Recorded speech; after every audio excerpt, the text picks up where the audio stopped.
दोस्तों सोचो एक ऐसी दुनिया जहां आपको लगता है कि आप फ्री हो।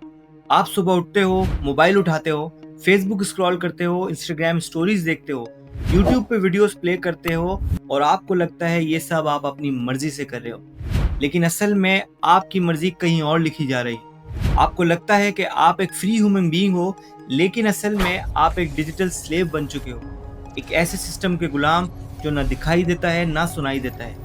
ये सिस्टम डिसाइड करता है कि आपको क्या देखना है, किसके साथ एग्री करना है, किससे नफरत करनी है, हत्ता कि आपको किसको वोट करना है। आपको याद है कब आपने इंस्टाग्राम खोला और डिसाइड किया बस 5 मिनट चलाना है, लेकिन 1 घंटा निकल गया।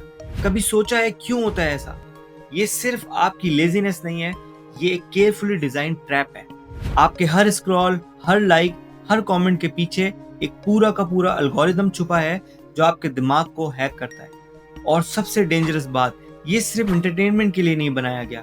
इसके पीछे एक ट्रिलियन डॉलर इंडस्ट्री चल रही है जो आपके इमोशन, आपकी प्राइवेसी और आपकी जिंदगी बेच रही है। फेसबुक ने आपको एडिक्ट बनाया, इंस्टाग्राम ने आपके दोस्तों की जिंदगी को एक कंपटीशन बना दिया, टिकटॉक ने आपके अटेंशन स्पैन को बर्बाद कर दिया और यूट्यूब का एल्गोरिदम डिसाइड करता है कि आपको नेक्स्ट क्या सोचना है। आपको लगता है कि आप फोन यूज कर रहे हो, रियलिटी ये है कि फोन आपको यूज कर रहा है। आपको लगता है कि आप सोशल मीडिया को कंट्रोल करते हो, असल में सोशल मीडिया आपको कंट्रोल कर रहा है। और इसी को कहते हैं डिजिटल स्लेवरी, यानी डिजिटल गुलामी। आज की इस वीडियो में हम एक्सप्लोर करेंगे कि कैसे ये स्लेवरी शुरू हुई, क्या फेसबुक और टिकटॉक सिर्फ एप्स हैं या ये मॉडर्न दौर के जेलर्स हैं, और सबसे इंपॉर्टेंट, इस दौर में आप अपनी आजादी कैसे वापस ले सकते हो। तो चलिए शुरू करते हैं आज का ये वीडियो।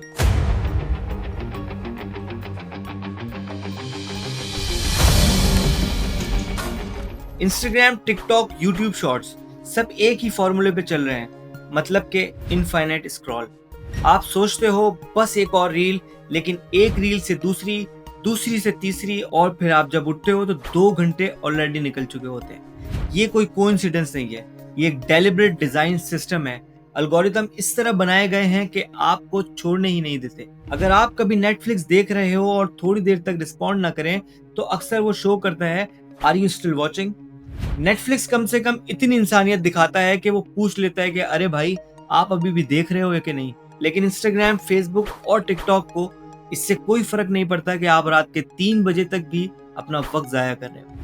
आपने नोटिस किया होगा कि टिकटॉक ज्यादातर यंग ऑडियंस के लिए डेंजरस है। इंटरनल रिपोर्ट्स में लिखा गया है कि टिकटॉक को पता था कि उनके कंटेंट से बच्चे और टीनेजर डिप्रेस हो रहे हैं, लेकिन फिर भी वो एल्गोरिदम चलती रही। इंस्टाग्राम का रिसर्च खुद कहता है ज्यादा स्क्रॉलिंग से बॉडी इमेज इश्यूज और एंजाइटीज बढ़ रही है। मतलब एक तरफ वो फीचर लॉन्च करते हैं कि टेक अ ब्रेक, और दूसरी तरफ एल्गोरिदम को पुश करते हैं कि don't let them take a break. Facebook का नाम सुनते ही आपको याद आता है मिस इन्फॉर्मेशन, फेक न्यूज और अंकल जी के फॉरवर्डेड व्हाट्सएप मैसेजेस। लेकिन असल खतरा सिर्फ फेक न्यूज नहीं है, एल्गोरिदम आपको वही दिखाते हैं जो आप पहले से ही बिलीव करते हो। अगर आप एक कॉन्स्पिरेसी वीडियो देखते हो तो अगली 10 वीडियो आपको वही कॉन्स्पिरेसी पे देखने को मिलेंगी। आपको लगता है कि पूरी दुनिया आपके जैसा सोच रही है, और इसको कहते हैं एको चैम्बर। जो आप सुनना चाहते हो वही सुनोगे, और फिर पॉलिटिकल पोलराइजेशन अपने आप बनती है। 2016 का यूएस इलेक्शन याद है? फेसबुक के डाटा को यूज करके लोगों को मैनिपुलेट किया गया। और आज भी अगर आपको लगता है कि आप एक न्यूट्रल डिसीजन ले रहे हो, तो सॉरी दोस्त, वो डिसीजन पहले एल्गोरिदम से निकल गया है, आप सिर्फ उसे एग्जीक्यूट कर रहे हो।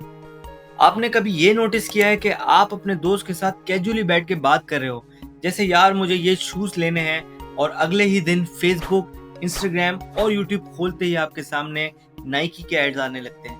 ये कोई कोइंसिडेंस नहीं है, ये है एल्गोरिदम की मैजिक ट्रिक। रियलिटी ये है कि जब भी आप सोशल मीडिया यूज करते हो, चाहे आप स्क्रॉल कर रहे हो, वीडियोस देख रहे हो, सर्च कर रहे हो, या सिर्फ किसी चीज को पॉज करके देखते हो, तो प्लेटफॉर्म आपका हर एक्शन रिकॉर्ड करता है। आप किस पोस्ट पे ज्यादा रुकते हो, किस वीडियो को लाइक करते हो, किस तरह के कीवर्ड्स टाइप यूज कर रहे हो, और हत्ता कि आपकी लोकेशन और डिवाइस डिटेल, ये सब डाटा एआई सिस्टम को फीड किया जाता है, और फिर वही एआई एल्गोरिदम प्रेडिक्ट करते हैं कि आपको अगला क्या पसंद आएगा। इसको कहते हैं बिहेवियरल एडवर्टाइजिंग। मेटा यानी फेसबुक और इंस्टाग्राम का पूरा बिजनेस इसी मॉडल पर डिपेंड करता है। उनकी 2023 की एनुअल रिपोर्ट के मुताबिक 97% से ज्यादा रेवेन्यू सिर्फ एड से आता है। मतलब आप फ्री ऐप यूज करते हो लेकिन असल में प्रोडक्ट आप खुद हो। गूगल का भी यही सिस्टम है। अगर आप YouTube पे कैमरा रिव्यू सर्च करते हो तो अगले ही दिन Amazon या दराज पे कैमरास के स्पॉन्सर्ड एड दिखने लगेंगे। और सबसे इंटरेस्टिंग बात यह है कि कंपनीज आपके ये डाटा डायरेक्ट एड्स बायर को बेच देती हैं।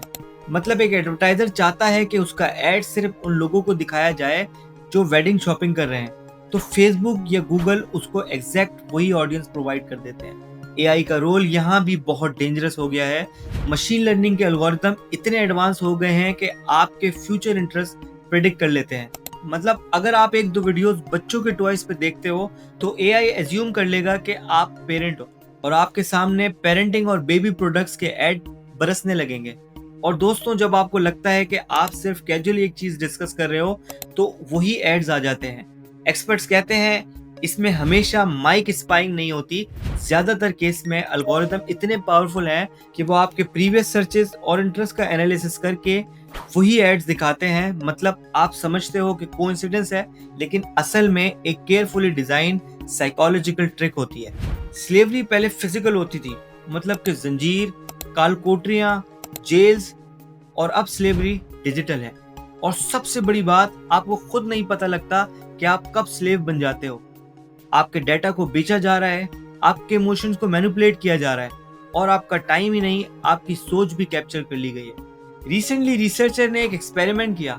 500 एआई बॉट्स बनाए गए और उन्हें एक फेक सोशल मीडिया पे छोड़ दिया गया, जिसके रिजल्ट में वो बॉट्स भी एक इंसान की तरह सोचने लगे।